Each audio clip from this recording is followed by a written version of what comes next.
Peggy Farren, and we are live with the Understand Photography Show, where we talk about travel and nature photography. So, did you procrastinate and not buy your favorite photographer a present yet? Because you know what? I can whip together a gift certificate for the 4 weeks to proficiency in photography, which is our online, live and online course. And the 4 weeks to proficiency in photography is going to give you a really good, solid foundation. It's for beginner to intermediate photographers.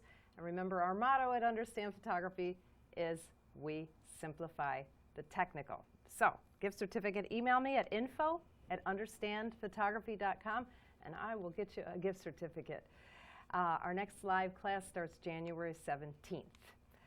And of course, the best way to practice is to come on one of our trips. We have 3 short trips for the rest of the season. First, we're going to the Everglades. Joe Fitzpatrick, who is my guest today, leads that trip. It's January 26th. Mount Dora is our ladies-only trip, February 8th through 10th. And then we have St. Augustine in May. So check out the details on understandphotography.com. It's under the training tab because they are workshops you're going to learn and have fun too. So welcome to episode 16 of the Understand Photography Show. Again, I'm Peggy Farren. Today's guest is Joe Fitzpatrick. Now, of course, you've heard me talk about Joe because he's my right-hand man. Joe is also the president of the statewide group, the Florida Camera Club Council. He's the leading Lightroom expert in Southwest Florida, and he is Understand Photography's lead instructor. He is the brainiac. He's the brains of the operation. And he also is, he offers private lessons, and he leads many of our photography trips. So welcome, Joe. Thank you, Peggy. It's a pleasure to be here. It's nice to have you on this side of the camera. Yeah. Usually Joe's on the other side. Hi, Sierra. Yeah, now we got Sierra doing all the work. So today we're going to talk about lenses. This class is all about lenses. If you want, you can actually, in the comments under the live show, write down some questions, and Ashley, our favorite virtual assistant, all right, the fabulous virtual assistant, she's the only one, is going to text us when there are questions, and we can answer you directly, okay? So to start off, Joe, give us an overview of like what kind of lenses are available. Tell us just generally about lenses. Well, Peggy, there's an overwhelming choice today in lenses. They go anywhere from extreme wide angle, like a 10 or 11 millimeter focal length, all the way up to an 800 millimeter super telephoto. And in between, there's practically anything that anybody would need in any size. You can break them down into 2 different kinds. Prime lenses, which are a single focal length, and then you have zoom lenses, which are multifocal. In other words, they cover a range of focal lengths, like a 24 to a 70, for example. Which is my favorite lens, There as you you go. know. Yes, yes. Is 800 millimeters the longest lens they make? To the best of my knowledge, there's something in the back of my head that's saying 1200, but I think that's some kind of a... Like for the space shuttle? I think it's something that's adapted from something else, but the commercially 800's about as long as you want. So those big things you see at those guys with the golf outings, those are usually 800? Well, they're usually 600 or 800, yeah. Even though they're this big a lot of this wide? A lot of what you're seeing is the lens hood. The lens hood can be 8, 9, 10 inches long on some of them, protecting the element from glare. So when you're looking at that, probably a quarter of that length is a lens hood. No kidding. Yeah. I all fake. work a golf outing once a year for one of my customers, and there's always the same photographer, and he is just loaded with lenses, man, I'll tell you. And he's got the big suckers. Yeah. Oh, it's a lot. You got to be really strong.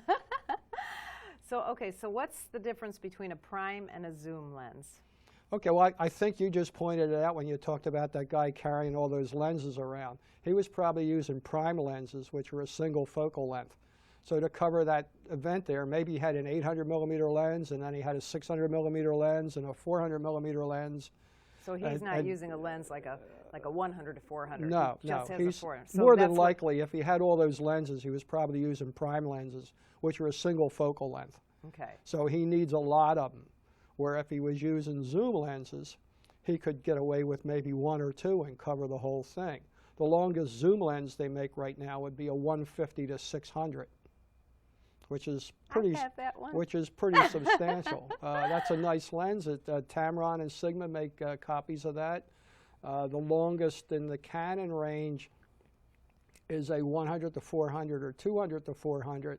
The 200 to 400 has an optical device you can flip in that multiplies it by 1.4, so that expands it to 560 millimeters, which is pretty slick. You pay 13 grand for that little toy. Okay, so a prime lens is just a lens that doesn't zoom.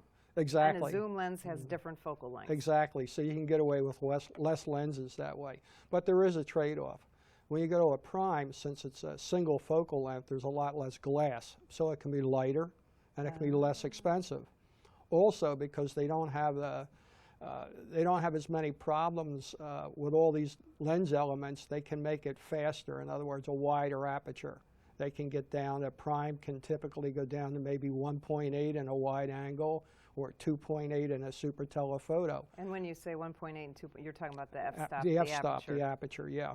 That's what I'm talking about. Where in a zoom lens, about the fastest you see a zoom lens is 2.8. And they are big, and they are heavy, and they are expensive because the glass is much bigger. So that's basically your trade-off.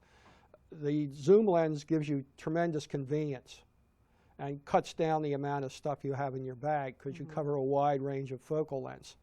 The prime is a faster lens usually, and typically, not in all cases, but typically, it's slightly better to a lot better optically. Okay, so you're saying a prime in general is better optically than a zoom. Yeah. Why is that? Well, or wait, is that too technical?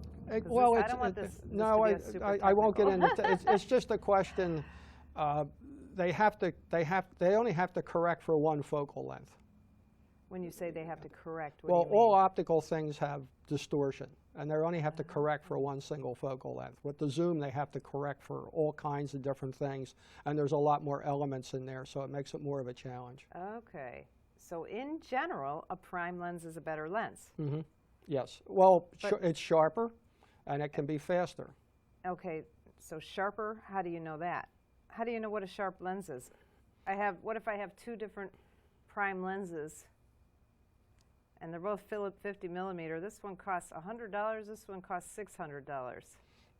You can do I just assume this one's sharper because it was $600?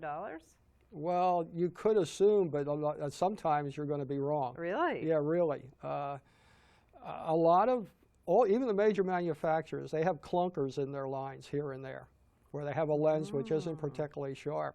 The only real way to tell is shoot with both of them under the same circumstances and look at the difference yourself. You can also go online.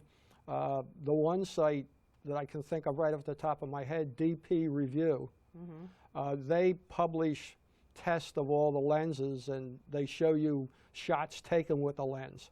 So you can look at the lens against the test shot and see which one looks sharper. But a lot of that is, when you read these reviews and all, a lot of this, the amount of difference is imperceptible. That's what I was going to say. It's fun for the geeks to talk about, but in the real world use, and actually the dirty secret is when you get the lenses stopped down to about f8, you're going to be hard-pressed to tell a difference in sharpness with any of them. Really? Yeah. I mean, there's going to be some, but it's not going to be apparent at an 8x10 printer seeing it on a screen. So how do you choose a good lens? I mean, how do you know what to choose? Okay, say I want a 50 millimeter lens. How do I know which 50 millimeter lens? Do I buy the Canon brand, or whatever? I'm a Canon shooter. Do I buy the Canon brand? Does that make a difference in quality? Do I buy the $100 one or the $600? How do I know? Okay, within a brand, whether it's Canon or Nikon or Sigma or whoever, within their brand, generally, as you pay more money for a given focal length, you get a better lens. Okay. Typically. That's not the rule always. Of thumb. Yeah, typically, but not always. But there's a point there.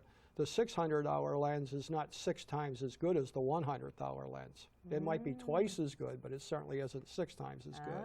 So you know, you're limited by your pocketbook and maybe some common sense too. Am I going to see the difference? Does it make a difference to me what this is doing? When you get into the more expensive lens too, typically they're faster, they're a wider aperture. And that can make a big difference depending on what you're shooting. When we're shooting long lenses, most of these zooms are like the 150 to 600s, they're all 6.3 as the widest aperture.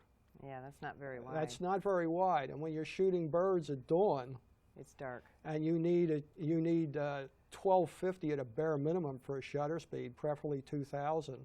Oh, and you can't let enough light in. You're challenged, so you have to raise your ISO to unacceptable limits. So where with a prime, maybe the prime's an f4, and it's giving you 1.5 times as much light, or maybe 2 times as much light. So it makes a big difference there. That's why you see a lot of the birders, they go with the long prime lenses. It's for the amount of light. So is that a rule of thumb for birders? Because one of our followers, I guess you would call him, Jason, he asked about what would be a good birding lens. He has a Sony A7. Mm-hmm. So would it be better for him to buy a prime lens? Well, the problem there with the Sony, they don't have any real long prime lenses yet. Sony's new at the game, and they haven't developed that end of they're still struggling to come up with mid-range lenses. Oh, I see. So they haven't got to that long end. So what you're going to have to do with a Sony, they do sell these adapters, a Metabones adapter, where you can put on the camera body, and then you can put on a lens. The catch is they're getting better, but they slow down your autofocus, which again you don't want for the birds. For the birds. Yeah. Wow. So you're kind of stuck. I think you might be able to get that 150 to 600 in a Sony mount. Like the Sigma? Or? The Sigma or Tamron. I know they make some of their lenses in Sony mount. That might be one of them. Oh. I would think that would be a no-brainer, that would be one they'd want to make in that mount, because there's nothing else available for that camera. And that's a really popular camera. The Sony A7 is, yeah. But it's really, you know, they're marketing that more for landscapes because of the sensor in there. You know, and they're marketing for that. Sensor, right? It's a full-size sensor in the A7. The A6000s have the crop sensor. We'll talk about that in a minute too. That's another subject. But you know, and that's a nice camera, the Sony. Size-wise, when you're talking a wide-angle lens or a 50-millimeter lens. But when you start bolting on a big lens to it, you got this huge lens and this little tiny camera body on the back. So it becomes, at least to me, a little bit awkward too. Okay. You know, I want something on the back that's big enough to hang on to while I'm doing that. But each person's different. Okay.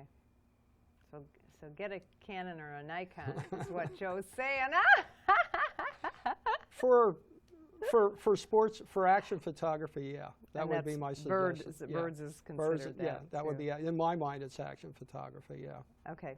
All right, so, let's go back to prime and zoom. If you, let's say that I'm a portrait photographer.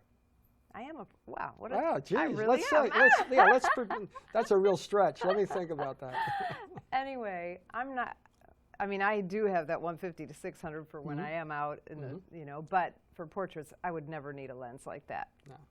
So why wouldn't I just buy a prime and just zoom with my feet? Now I know the answer, but maybe some of our listeners or watchers don't know the answer. I hear that expression all the time, and it drives me nuts. Perspective is the answer. When you're at a fixed point and you zoom the lens, you narrow your field of view.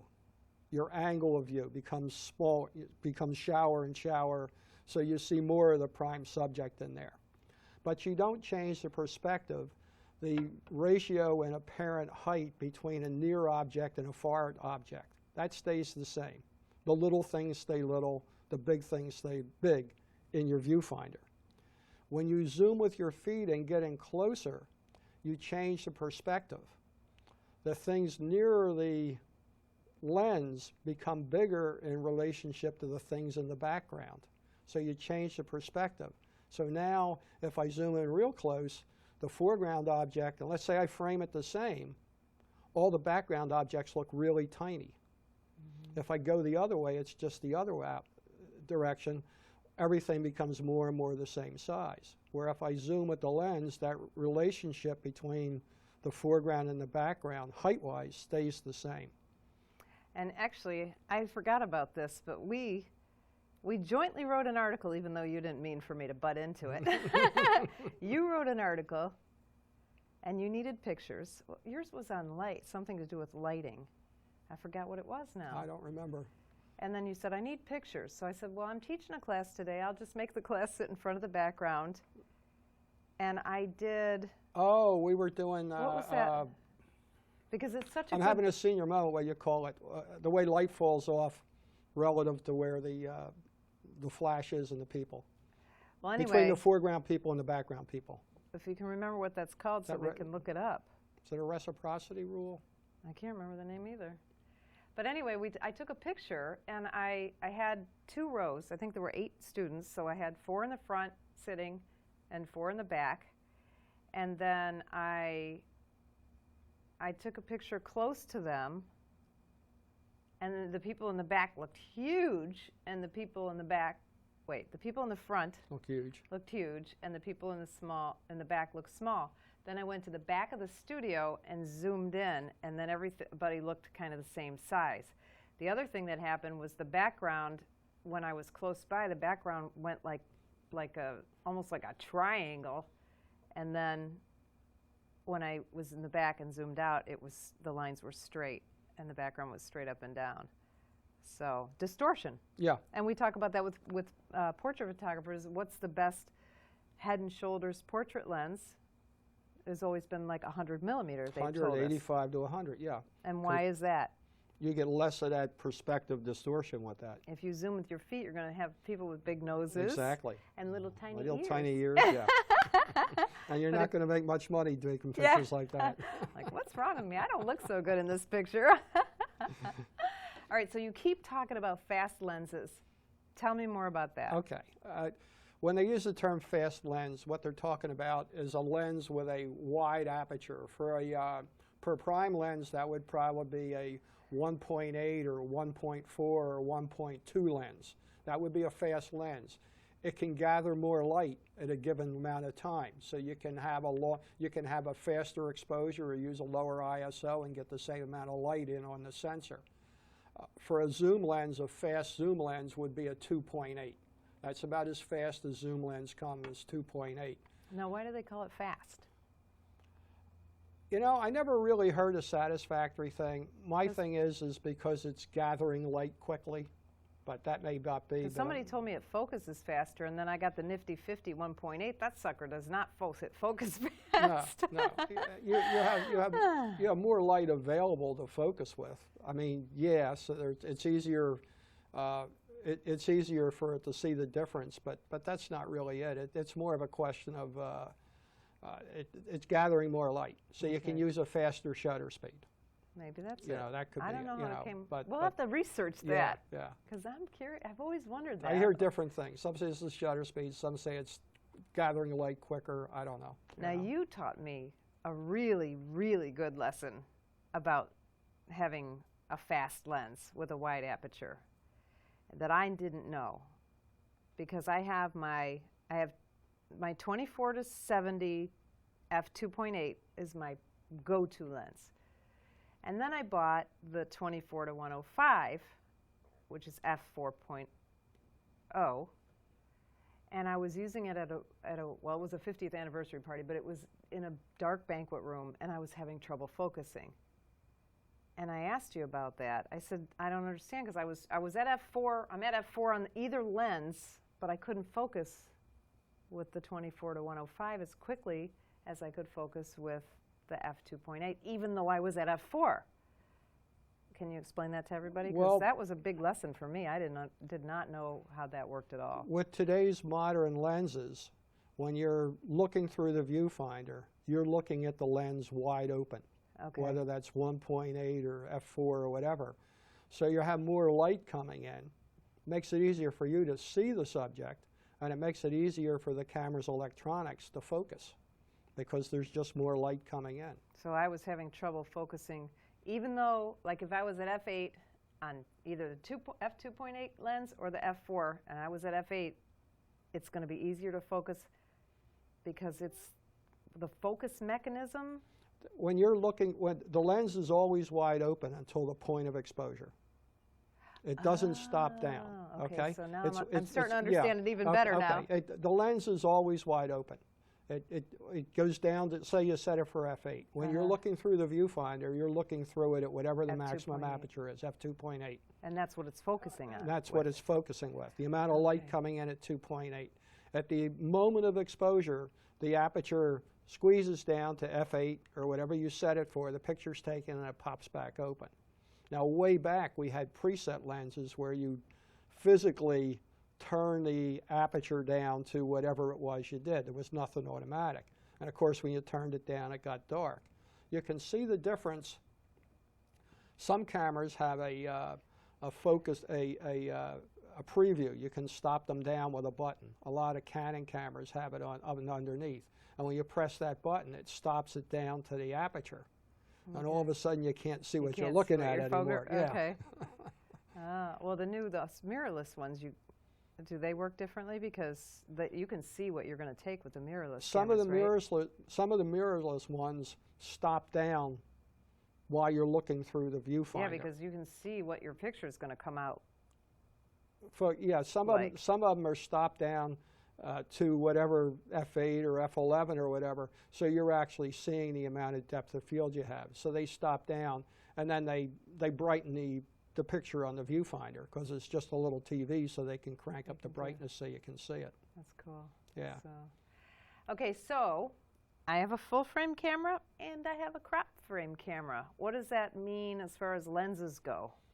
Okay, when they're talking about the size of the lens, the effect. Let me back up for a minute. Let's talk about angle of view or field of view. Okay. Okay. The angle of view or field of view is how much, say you stick your hand straight out and you look between them, that's a narrow field of view. If you go like this, you have a wide field of view, wide angle. So as you spread your arms out, for the people who are listening to the podcast instead of the thing, as you spread your arms, you got more in the picture. That distance is the angle of view or field of view. It's wider or narrower. Now, when you have that depends on the size of the sensor. Okay. As the sensor gets smaller, the field of view changes and becomes narrower on a given lens. So in other words, if you have a lens, let's say 100 millimeters, just to make the math easy. So on a full frame camera, the field, let's say whatever the field of view of that is, okay, at 100 millimeter. When you put that on an APS-C, a crop body camera, DSLR, they're either 1.5 or 1.6 magnification, depending on whether it's Canon or Nikon. Okay. So it's a narrower angle, and the angle it's equivalent, that 1.5 times 100 would be 150, okay? So that 100 lens, when you put it on the APS-C camera, gives you the same angle or field of view of a 150 would on the other one. Okay. So it makes it more telephoto. You've explained that very well for technical people. Okay. Let now me see if I dumb it down for the rest of us. Just when you put the same lens on a crop body camera, you can multiply whatever the focal length is by 1.5 times, and it works like that lens. In other words, a 100 millimeter lens, 1.5 times, so it works like a 150 millimeter lens. Okay. Okay. Okay. Now, go ahead. That's for APS-C. Now, if you and got APS-C is the crop frame cameras. How do they know if they have a crop frame camera? Well, unless the advertiser said it was full frame, it's crop. Okay, all right. And the other one, just to go a little bit further, a lot of people today are buying micro four thirds camera, your mirrorless micro four thirds. Okay. Their crop factor is 2. Oh, wow. So you double it. So if you buy a lens, if you buy a 200 millimeter lens for a micro four thirds camera, that acts like a 400 millimeter lens would on a full frame camera. Wow. That's why they can make them so much lighter and smaller, because they double the effective length. The catch is everything is more telephoto, let's say, which is great if you're an action photographer you need to reach. If you're a landscape guy, You're going to have trouble with wide. You're going to have trouble with the wide end because it's 1.5 times there too. And on the wide end, 1.5 times is a much bigger deal than it is on the telephoto. Oh, yeah. There's a lot big difference in angle of view between 24 millimeters and 35 than there is between 500 and 600. So it hurts you on that end. So if you're a generalist photographer, which I kind of am at this point, I mean, I still specialize in family portraits, but as you know, I do a lot of nature photography now and travel photography. Do you think it's best to have one of each, like a crop frame camera and a full frame camera? That's what I have, but I take a lot of photos. Yeah, I take a lot of photos. If you're a recreational user, meaning you're not a professional, and you're only going to have one camera, and you're only going to have one camera, and you're a generalist, I would say the best thing to have would be the crop body camera, the APS-C size. Even if you love landscapes? Well, you can get a, I have a Sigma 10 to 20 zoom for mine, which was not a real expensive lens, okay? That becomes on mine, my crop factor on Canon is 1.6, so it's effectively a 16 millimeter lens. Which is a wide lens. Pretty wide. That's a pretty wide lens. I mean, that's my fisheye is a 15. Yeah, I mean that's super. You know, 16 millimeters. That's super wide. 24 is wide. Anything. So you can get a 10 to 20. It's a Sigma, you said? Sigma, yeah. And that comes in several versions. Canon has a 10 to 22. I'm sure Nikon has something similar. Okay, so you think that's okay. So can I use all lenses on both crop and full frame cameras? As a general rule, you can use a full frame lens on a crop frame camera. Not a problem there. Okay. When you take a lens that was designed for a crop sensor, which is a smaller sensor, and put it on a full frame camera, that lens was designed to cover the size of a small sensor. It's not covering the size of the bigger sensor. So you get this huge dark vignette around a central area. Mine doesn't even go on. Well, that's the difference there. If Canon, their lenses for their APS-C cameras are called EF-S. They've specifically designed them, although it's the same mount, they have a stop in there so you can't physically mount it on a full frame camera. Yeah. That prevents you from putting it on there because their feeling is if you put it on there, you're going to be disappointed because the only thing you're going to see is this tiny area in the middle, which is only about 40% of the whole area. Oh, wow. So, you know, all of a sudden your 20 megapixel camera is now an 8 megapixel camera. So you're not going to be happy. Now, Nikon and Pentax and whatever, they view it differently. They want to allow you to use any of your lens on the full frame camera. Okay. You're just going to have You're going to have that little 40%. You're going to have that little 40%. Now, they may do a trick in their viewfinder to make it look like you're seeing the whole thing, but you're still only getting part of it. So your 20 megapixel is 8. Oh, wow. People don't realize that. So it's not, if you have a full frame camera, it's not a good idea to put a crop frame lens. No, unless you're lens really, that was designed for crop frame cameras. If it's Canon, you're not going to be able to put it on. If it's anybody else's, it's a bad idea. It's a bad idea, yeah. All right, so when you start buying the bigger lenses, they come with like vibration reduction, stabilization, which I think is the same thing, right? Yeah, Just different names depending on the brand. Different marketing. So what's the benefit? And what are some of the drawbacks? Okay, the stabilizer, and everybody, like you say, has different names for it. Here we're talking in-lens stabilization. There's also cameras, the Micro Four Thirds cameras, a lot of them put the stabilization in the camera body, okay, instead of the lens. They stabilize the sensor. I see. When in the Nikon and Canon and the Sigma and the Tamron that are made for them, the stabilizer, what it is they have a thing in there that moves in the opposite direction that the lens is moving in. So it counteracts movement of the lens and stabilizes it. Does it sense the movement? It senses movement. And then it, like if I'm moving this way, it's going to... It kind of shifts the other way to correct for that. So if you're shaking a little bit because with a long lens and if it's heavy, you're I mean, shaking, that's for sure. You know, just breathing. You know, your heartbeat is enough with a long lens, or even a normal lens if you're shooting at a slow shutter speed. There's all kinds of things. We breathe, we have a heartbeat, the lens may be heavy, you might be tired after climbing up the cliff to get to where you want to be. So these stabilizers help correct for the movement and shake of the lens. Now Okay. how much though? If I'm using my 150 to 600, zoomed all the way to 600, how much is that stabilizer going to help me? It's going to help you some. What they talk about number of stops, meaning how slower the shutter speed can be. Okay.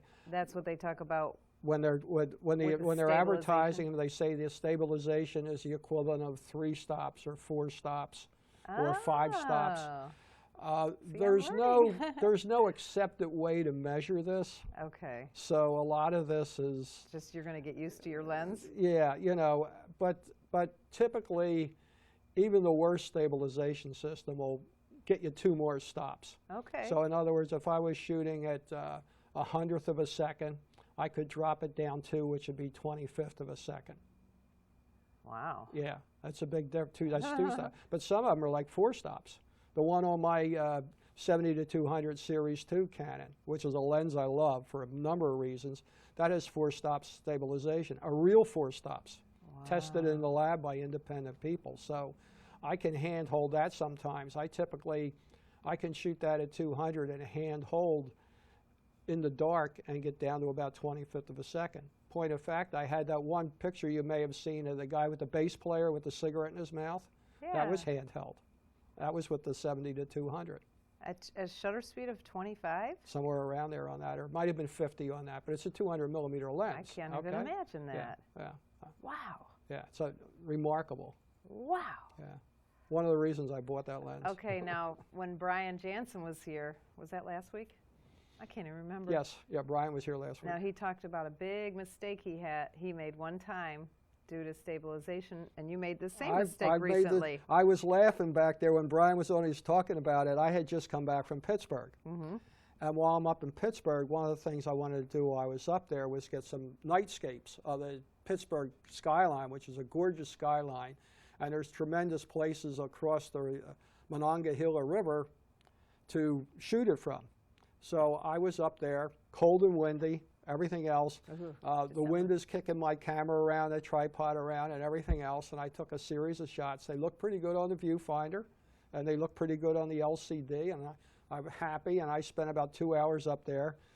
Freezing to death? Freezing, you know. And you were all by yourself, too? This is a Florida boy, so I'm cold, you know. I've gone from 80-degree weather to 40-degree with a wind chill and a 20-mile-an-hour wind, so I wasn't real happy. I got back to my place where I was staying. I popped them in the computer. Every single shot was not quite sharp.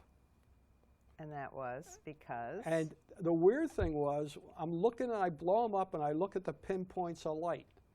And instead of being just blurry, they all look like little tiny commas. They all have a little tail. They all have a little tail on every one of them. And I'm saying, that's weird. You know, one would be okay, but every one, it was consistent. And I couldn't figure out why. So the next night I go out again. I take some pictures. I blow them up on the back screen. I have the same weird thing there. Now, that give you my exposure there, I'm making 8-second shots. The exposure is 8 seconds long, okay, to get what I want at a low ISO. And you're on a tripod. And I'm on a tripod, and I was blocking it from the wind, and I was timing it so the wind, you know, between gusts to get the shot and everything. I still have these things. And I tried another series and blocked the wind more. Same thing. And then I look at the camera and realize I have the stabilizer on. And so why is that bad? Well, what happens after a certain period, the camera doesn't sense motion and the lens doesn't set motion, it resets itself. So that stabilizer optic jumps. And when it jumps, that's what that little comma was. Yeah. So it was stabilizing itself and it was messing my shots up. Oh my God. So I turned it off and snap, snap, snap.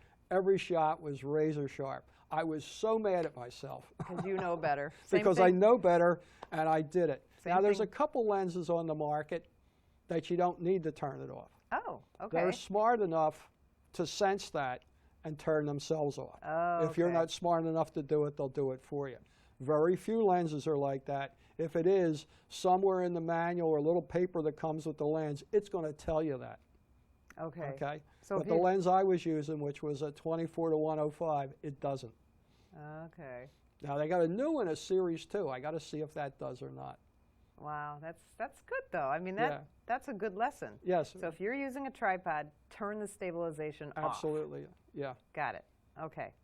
All right, so let's talk about, we've got wide lenses, long lenses, zoom lenses, standard lenses. Give us circumstances on when you would use what lens. Okay. Let's start with the standard lens or normal lens, which for a full frame camera, and let me back up here for a minute. Now when we're talking about lenses and people recommend what lens to use, they're talking about, typically, they're giving you a recommendation based on what you would use with a full frame camera. They're not taking into effect the crop factor. Okay. So if you're shooting on an APS-C, a crop body camera, like a Canon Rebel or a Nikon 3000 or 5000 series, or a Sony a6000 series, that's a crop body. You're going to have to multiply whatever that focal length I suggest by 1.5 Okay. to get close, okay? Right. Now what they consider a standard lens is a 50 millimeter lens, 50-55. Okay. They arrived at that because they say the typical field of view of the human eye that we're aware of, because after we look at stuff for a while, we kind of lose peripheral vision, our brain tunes in. That's around 50 millimeters. So our view of the world is from a perspective of a 50 millimeter lens. So that's a normal lens. That makes a great walk-around lens because it gives you the same, what you see is what you record on the camera from a perspective standpoint is the same thing you're seeing. Okay. So it's normal. And for a long time, that was the lens that came with every camera before they got into zooms. Oh. The standard lens, the standard kit lens was a 50 millimeter lens. That's where the Nifty 50 came from. That was the original kit lens for Canon. Okay. Nikon had a 50 as well. Everybody had pretty much around there. A couple brands came with a 45, one might have come with a 55, but they're all right around there. Right. Now that lens is great as a walk-around lens. We're talking a prime now. It's a great walk-around lens. It Now gives when you a say walk-around lens, like for travel, or what do you mean by walk-around? Yeah, for just shooting stuff as you walk around. It's a general purpose lens. Assuming you can get close enough to the thing to get a photo of it, the perspective's going to look natural. It's going to look like what you saw. Okay. It's not going to be distorted or anything else. It's going to look like what you see when you typically look at a situation. Okay, so Now with the zooms, what they've done there with the crop ones, they got away from the standard prime because it's not very flexible, just having one focal length. Right. So and the zooms have gotten so much better that they can give you a zoom lens now that gives you pretty good optics. So typically kit lens with a crop body cameras an 18 to 55 or thereabouts. So that's covering from the equivalent of a 24 to 70. Oh, yeah. Which is kind of the go-to lens for most pros. A little more actually, right? Shooting, yeah. Because 85 would be 85 times 1.5. I can't do the math, but it'd be more over 100 millimeters. So it'd be more like a 24 to 105. 55, 25. It's kind of in between. Right? It's around 80, somewhere around there. 55. And, no, it's. Oh, is it 55? Okay. 55. 18 to 55. 55, so that's 75, 80, about 85. Okay. All right. So that's the standard kit lens nowadays is 18 to 55. 18 to 55, which is the equivalent of a 24 to 70 on a full-frame camera. Now that's the good walk-around. That's the good walk-around lens because you have a nice range there. And if you have a full frame? If you have a full frame, a lot of them will come with a 24 to 70. Even the Canons typically come with a 24 to 105, which is an even nicer range because that goes from a decent wide angle. 24 in my book's a nice wide angle lens. I used to shoot with a 35 to 70 and thought that was great back in the day. And on the long end, it's a 105, which is a short telephoto and is perfect for portraits. Somewhere between 85 and 105 is perfect for portraits. Okay, and that lens is an f4, which is pretty good that way. So that, and it stays at f4 when you zoom as well. It's a constant f4. Which, by the way, we didn't talk about Well, that. we'll talk about that in a minute. All Now, right. if you wanted something similar to that in a crop frame, I have a lens since discontinued, a 1785 for my crop, which is kind of like a 24-105. But are you teasing them because they can't get it? No, Canon replaced that with a, they've replaced it for a reason. Oh, okay. It had a nice range, but it had some strange distortions. They now have a 1585, which is an immeasurably better lens for the same kind of money. Okay, and that goes on a crop. That goes on a crop. Okay. Yeah, and Nikon has something similar in their range. So that's a nice lens for that. Now, so that's your standard lens, let's say. Okay, that's your walking around lens. That's your walking around lens. And these are good for travel, because this is a travel show, yes, remember? the 18-55 is a great lens for travel if you have a crop body camera or something similar to that. I have a 17-50 Sigma 2.8 zoom, constant aperture. So that would be even better. Even better because it's Faster. fast. Yeah. So I can use that inside museums and cathedrals and stuff where I'm not allowed to use a flash. I can use it at night in restaurants and stuff like that. Okay. And that's not a big, heavy lens. But it's heavier than the 18 to. Oh, right? yeah, because the 18-55 is mostly plastic. Yeah. So this one's mostly metal. It's a good range, but it's not the best lens.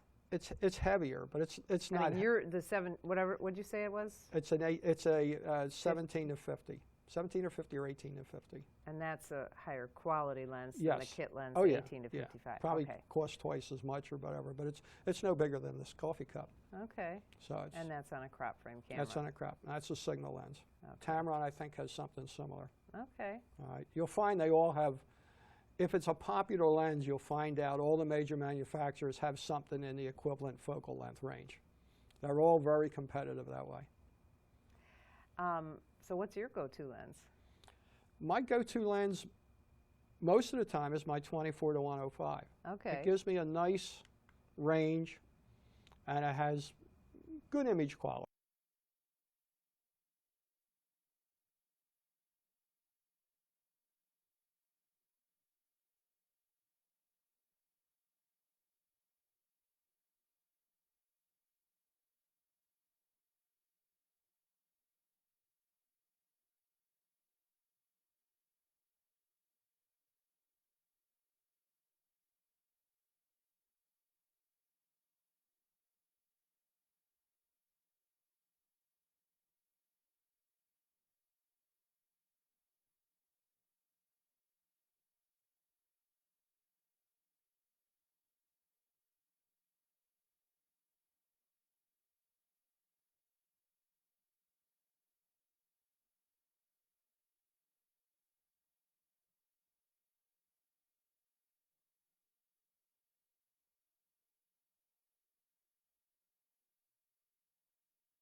So that's why I love that. You know, I have a lot more flexibility. I'm not limited.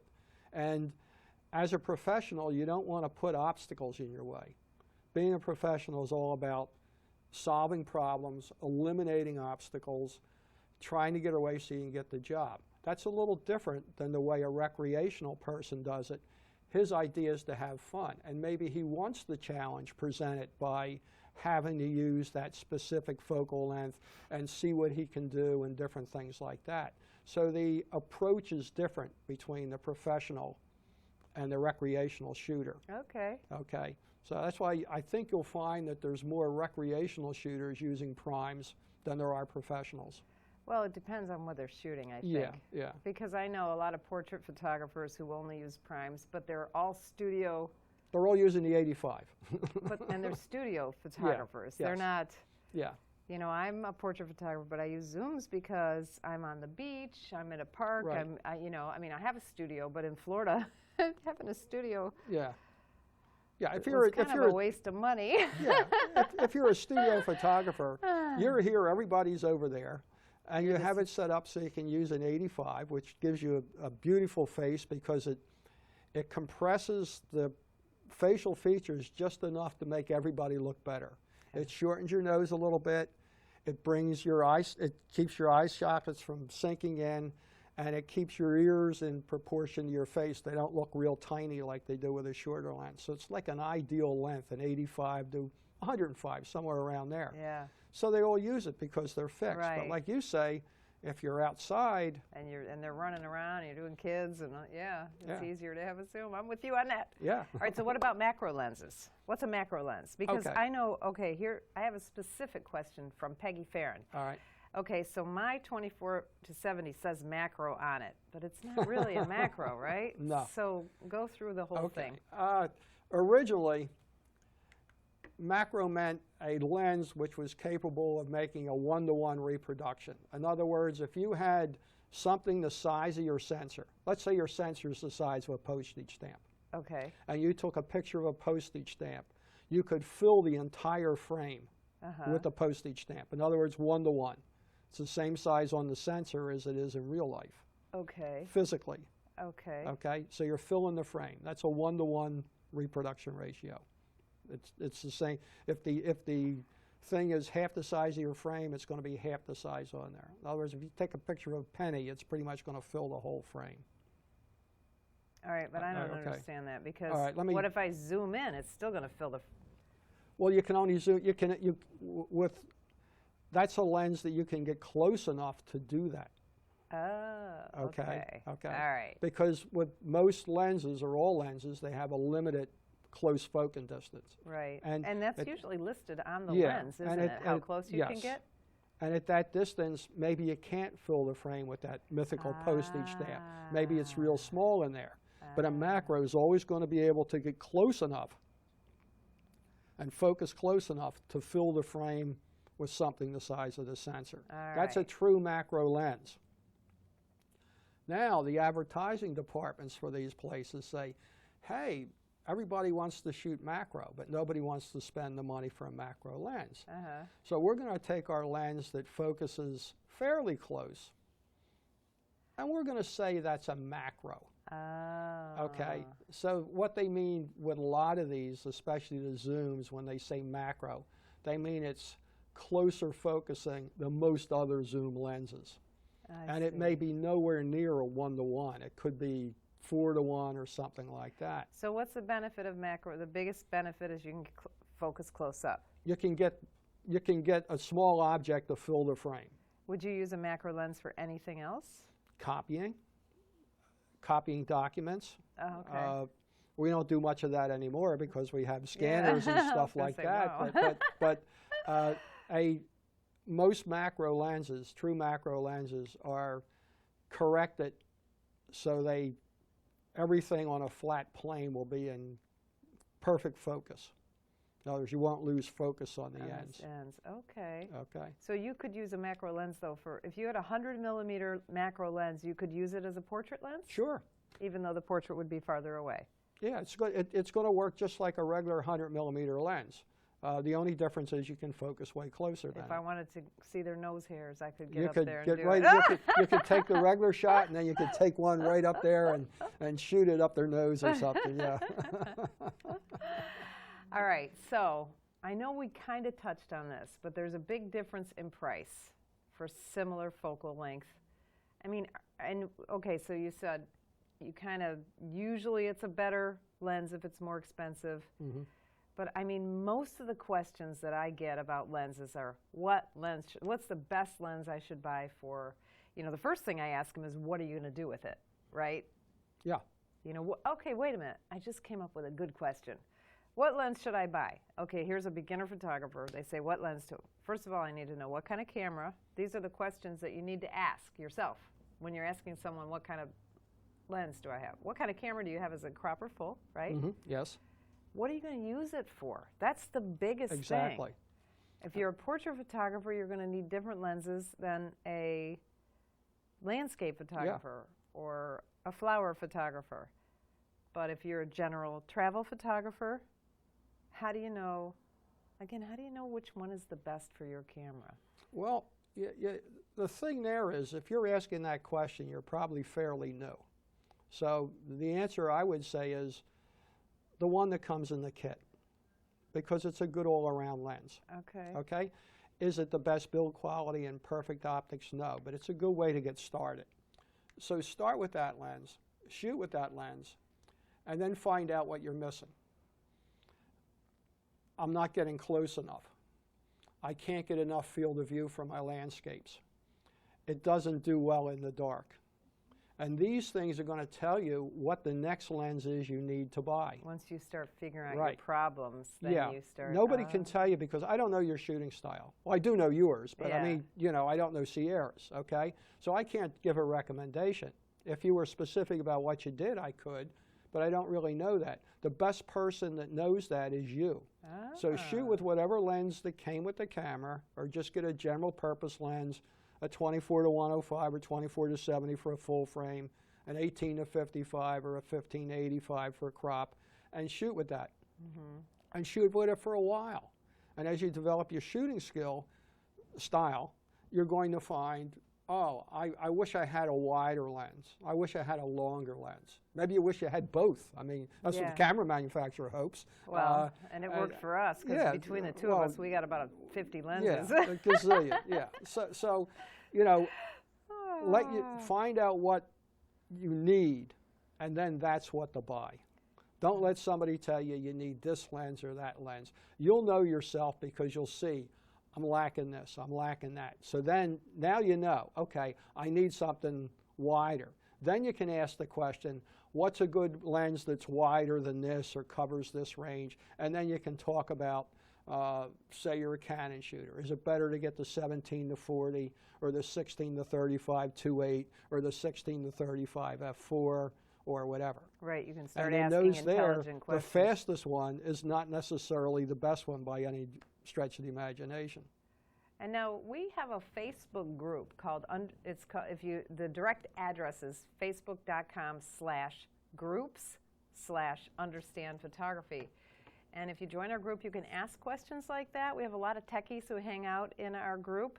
So when you're ready to buy a new lens, just ask the question on our group and we can help you through it. But remember, what kind of camera do you have and what are you going to use it for? So let's start wrapping up. 5 tips. Do you have 5 tips? 5 tips. Yes, Get I your have it notes. written down. Let me dig out my notes here. Let's see. Invest in good glass. Okay. If lenses, cameras these days, they're like computers. They come out with a new one that's better, it has a better sensor, or better this, or better that. So you find yourself upgrading the camera body. Lenses, there isn't a lot of technical difference between a lens made today and a lens made 5 years ago, or even 10 years ago. So if you buy good glass, good quality lenses, they're going to last you a long time. Mm-hmm. And when you go to sell them, you'll be able to get a good return on your initial investment. So buy good glass. That's the best advice. You know, when I first started my business in 2001, I bought the 24-70 f2.8, which at the time was about $2,500, and I bought the 70-200 f2.8, which at the time was, I don't know, $2,100 or something, and I still use both of those lenses. In fact, the 24-70 has been my go-to lens all these years. Mm-hmm.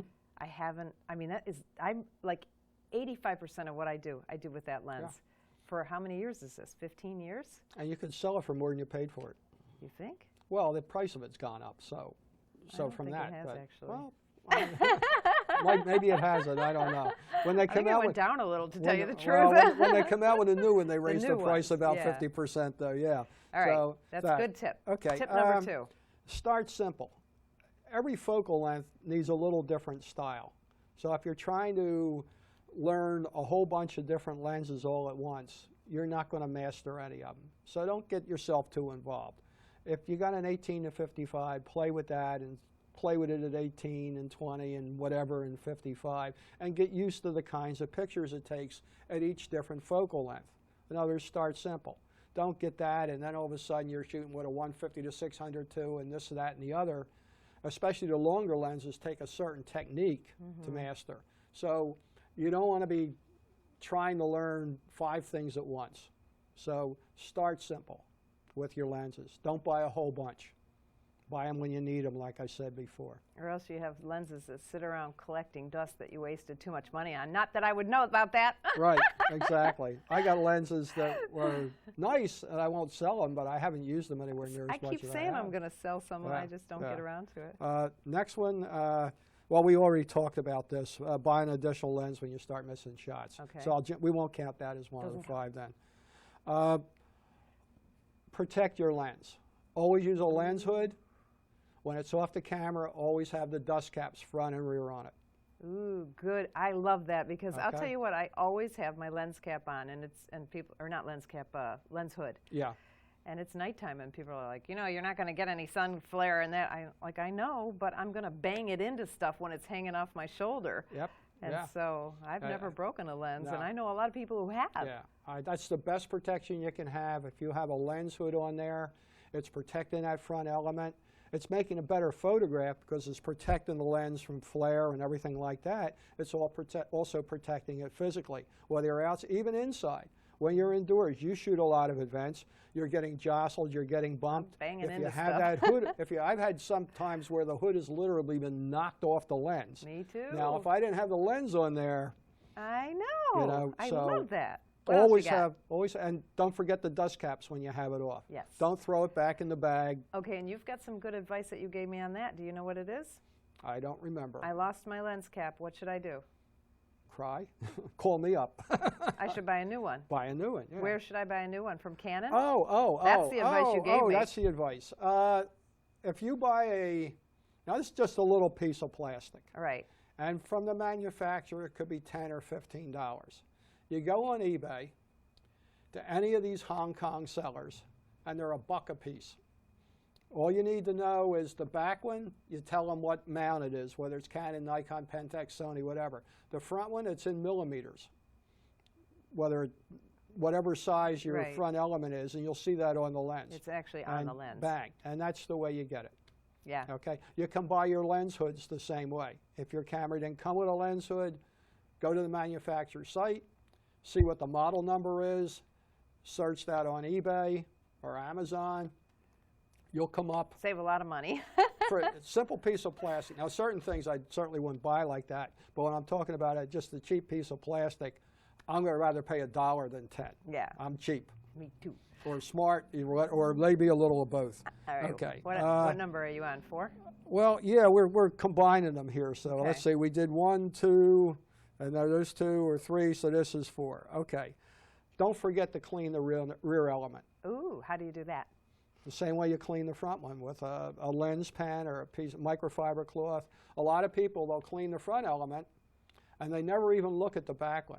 And hopefully you shouldn't have too much on there, but remember any dust that's on the rear element has an opportunity to get inside the camera and wind up on your sensor eventually. And then it's $50 to get the sensor Exactly. Clean. So when you're looking at they don't get as dirty as the front, obviously, because they're usually in, so they're not getting. But look make sure it's clean. Oh, that's a good thing advice. to clean. Yeah. I don't know if I've ever done that.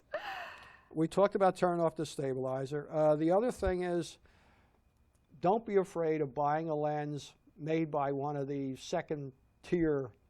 Like Sigma. Like Sigma. Camera. I say second tier, but they're not less quality. Some of them, for a long time, have been making lenses for the majors. Ah. Okay, you know they brand it, but they make some lenses for the majors. So some of them could be really good. So yeah. And how do you know? Again, just ask on our Facebook group. That's the easiest way. ask on the Facebook group. Talk to people that are using the lens.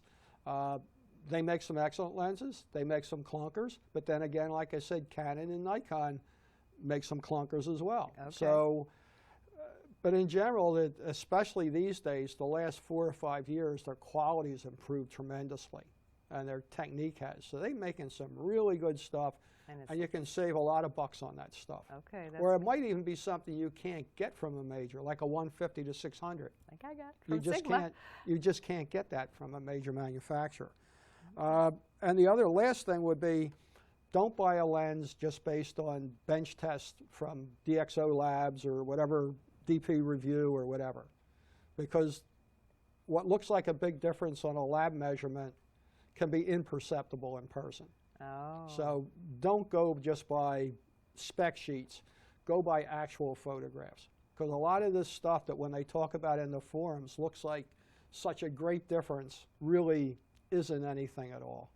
Wow. By the way, Joe Fitzpatrick and I wrote an online course called The Comprehensive Guide to Photography Lenses, and you can see it on our website, understandphotography.com. And it is 4 20-minute videos where we talk everything about lenses. It's a little more technical than this, but you get to keep the course for life, so you can kind of, watch it as you grow as a photographer. So what's next for Joe Fitzpatrick? First thing coming up for me is the end of January. Well, before that, I've been invited to do they're going to do a gallery showing, one of the gallery people here in the Naples area on Cuba, and I've been invited to hang some pictures there, so I'll be doing that. And that's Penn and, I forgot the name of the gallery. You can put it in the... We're going to have to put it in the show notes, understandphotography.com. As you mentioned. And when is the date of that gallery show? That'll be in the show notes. That'll be in the show notes, too, but it's in January. I think it's starting January 13th or 15th. Yeah, somewhere around there. Yeah. Okay, so and right after that, I'll be leading a trip to the Everglades. Yeah, that's right. It's a 4-day trip, the 26th. Right now, we have one opening in that trip, so if somebody out there is here and is looking for a Christmas gift for somebody or for themselves, there's one opening. Bear in mind, they only take 5 photographers, so it doesn't matter what your level of expertise is, because I give you specific instruction for you. You don't get lost in a big crowd of people. You get a lot of instruction that way.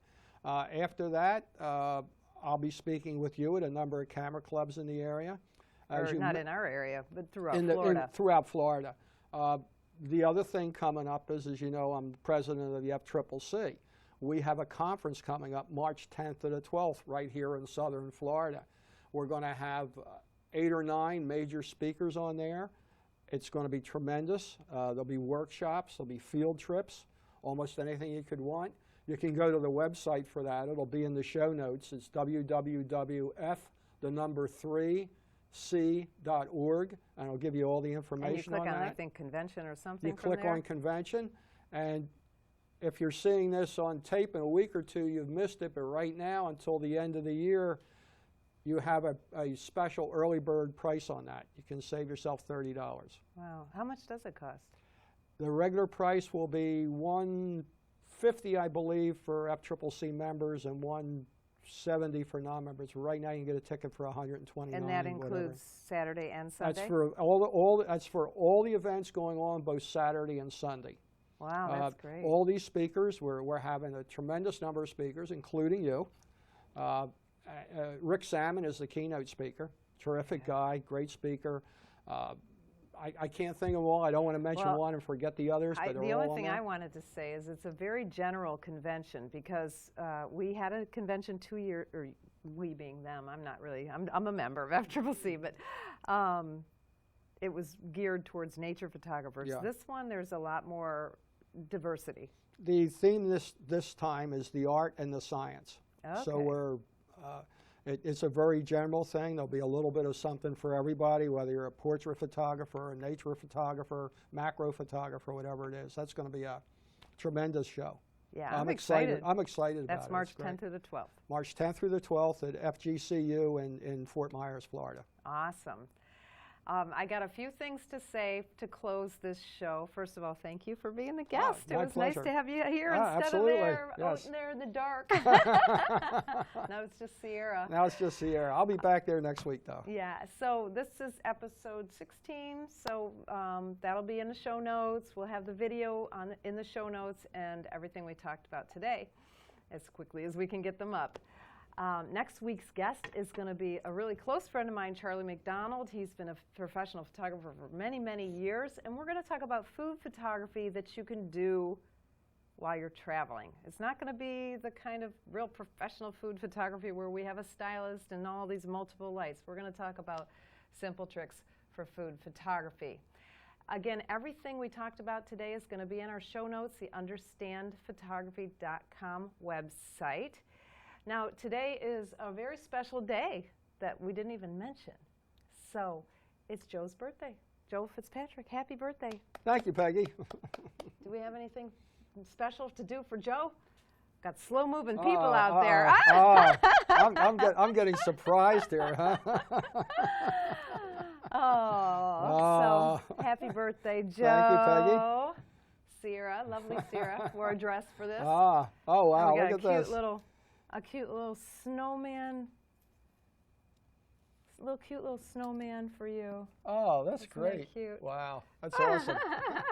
Break out the macro lens. Yeah. So happy birthday. Thank you, Peggy. Appreciate it. So thank you for watching the birthday edition of the Understand Photography Show, and we will see you live next Friday at 4 o'clock, where we'll talk about food photography. I'm Peggy Farren. Thank you for watching. Get up!